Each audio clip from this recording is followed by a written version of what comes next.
Get ready for the countdown. 3, 2, 1, 0.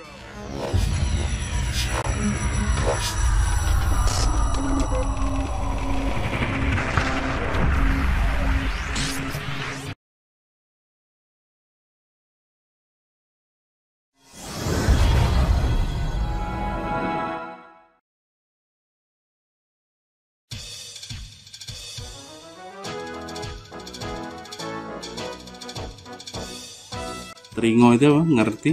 Ngerti, rasa ngelakoni. Ngelakoni. Jadi ditumbuhkan di murid. Waalaikumsalam.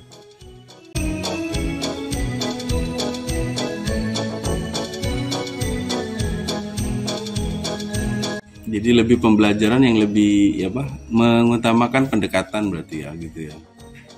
Iya, pendekatan Pak. terhadap Kan murid ada maksudnya. Kan ada sistem ngomong ya Pak. Kan itu kalau Jawanya ngomong gitu. Nah situ juga ada istilah tuh. Ing aso sung tulodo, ing mati omongan kaso, tuturi handayani. Ing aso sung tulodo kan di depan memberi contoh. Ing mati omongan kaso, bangun itu kan membangun, jadi semangat. Memberikan motivasi semangat. Gitu ya. Nah, tuturi handayani di belakang memberi dorongan. Ini apalagi dalam pembelajaran yang daring atau semi daring begini kerasa loh. Iya.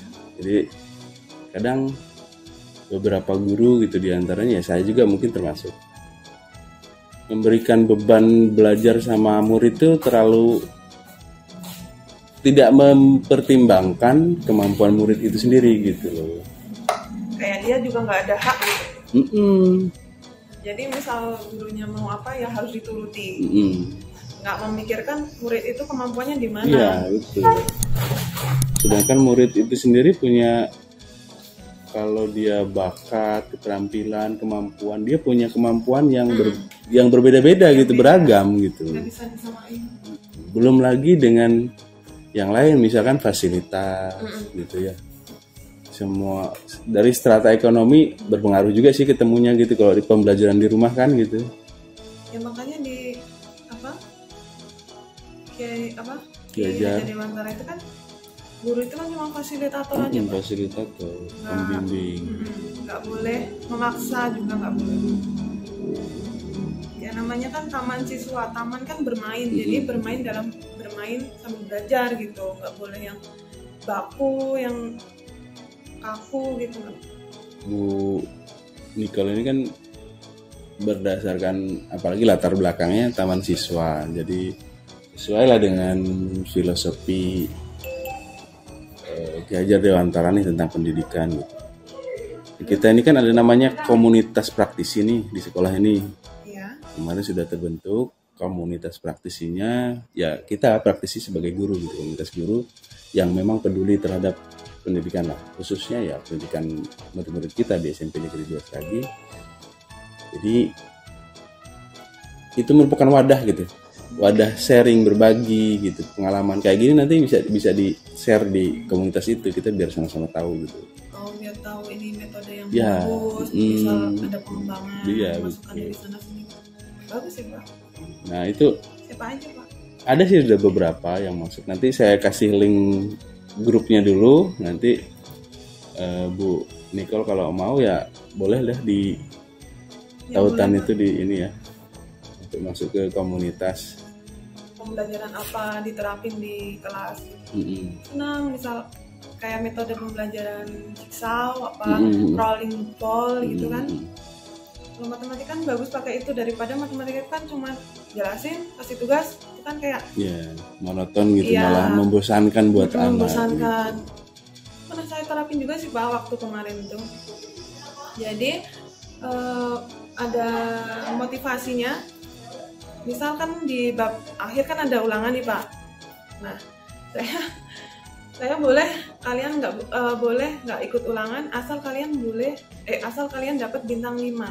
Nah, caranya bintang 5 nanti kalian maju ke depan, ngerjain misalnya ada tugas dari saya ngerjain. Nah, dikumpulin itu Pak mereka. Nah, jadi semangat di situ.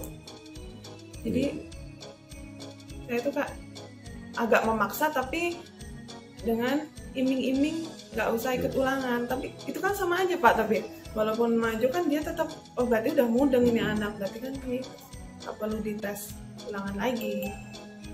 Iya betul. Banyak sih kemarin Pak yang bilang. Itu tinggal bagaimana caranya ya, cara guru mengemas lah gitu pembelajaran itu bagaimana. Yang penting intinya murid itu belajar dengan rasa senangnya Iya, gitu. senang dulu, jangan ditekan. Iya, kalau sudah senang ya mudah-mudahan materi yang diserap itu ya ada lah gitu. Kalau anak itu sudah merasa dengan pembelajarannya, gurunya, mata pelajarannya yang membosankan, sudah kayaknya memang Nggak bisa tidak itu, Pak. tercapai ya. Sulit untuk mencapai itu. Tapi tetap semua kembali ke gurunya. Iya, Kalau betul. gurunya nggak mau berkembang, anaknya juga susah. Iya betul. Perlu ada inovasi-inovasi di PES Pak. Ya salah satunya kita tunggu nih dari Bu Nicole, oke? Ke depan kita kolaborasi dengan teman-teman yang lain dari kacamata guru gitu. Baru sampai atau sekedar menyampaikan atau melaksanakan kewajiban itu. Jadi kalau saya lihat ya, maaf ya Pak ya, misalnya di sini misal ajar, ya udah kasih rangkuman gitu, oh suruh ngerangkum, padahal nggak tahu. Ya benar sih, walaupun siswa ngerangkum itu sama aja dengan membaca, tapi kan alangkah baiknya jangan pakai cara itu kan Pak. Mending kita jelasin sambil mereka merangkum gitu kan, malah lebih bagus. Ya seperti ini sih pernah saya coba. Tuntutannya kan kita berdasarkan alokasi waktu yang terbatas nih. Iya sih, alokasi Alokasi waktu terbatas, terus materi yang segitu banyak kan gitu misalkan. Saya terapkan kemarin, saya bentuk kelompok untuk mengantisipasinya, karena nggak mungkin mau individual kan. Kelompok 3 atau 4 kelompok, kemudian diberikan materi, disuguhkan, silahkan pilih materi mana dari misalkan dari bab 2 itu ada 4 materi tuh. Silahkan pilih materi mana yang kalian sukai, dalami, kemudian nanti presentasikan. Iya, Itu salah satu kan. Dalam bentuk kelompok mereka mencari dong gitu. Dari 4 itu paling tidak mereka harus beda.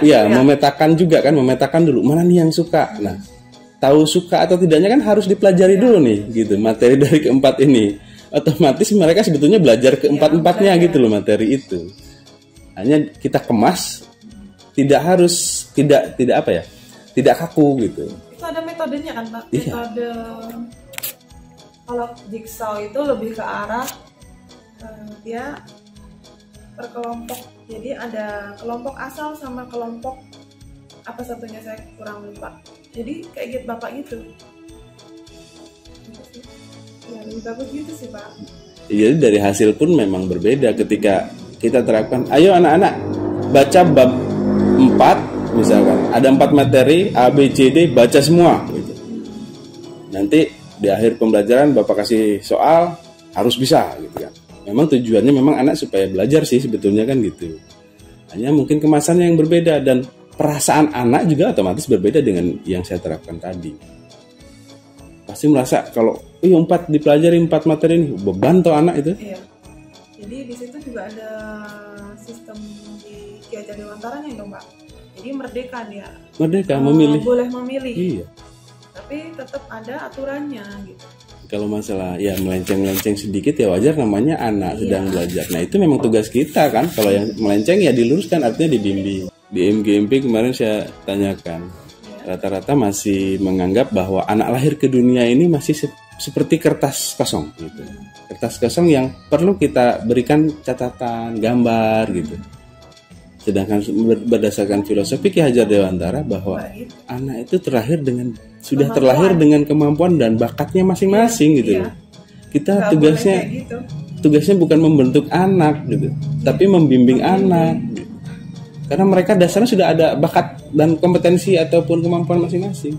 Iya nggak, begitu nggak kira-kira? Gitu Pak. Ya itu perlu inovasi lagi. Jangan inovasi ke muridnya dulu lah, ke gurunya aja Ya, dulu Pak. memang ya harus dirubah dulu, paling nggak diperbarui lah mindsetnya guru. Nah maksudnya di komunitas ini nanti ya kita dulu internal kita dulu seorang guru dulu, diharapkan sih nanti aplikasi di pembelajarannya ya sesuai dengan harapan gitu. Pernah ya Pak, saya tuh tanya sama loh, kamu tuh kalau mau berangkat kalau mau ngajar belajar dulu nggak sih? Nggak lah, kan nanti bisa ini loh, nggak bisa gitu dong, harusnya kan guru ada bahan gitu ya Pak ya, harusnya kan mantepin materinya dulu baru kita bisa ngomong sama siswa. Jadi saya kalau misal disuruh dadakan gitu juga nggak bisa, nggak siap mentalnya tuh kayak beban gitu kalau ngasih siswa tapi kok cuma omong kosong gitu, lebih ke tanggung jawab. Sepertinya perlu alokasi waktu untuk kita ngobrol bareng di komunitas nanti Bu ini Nicole.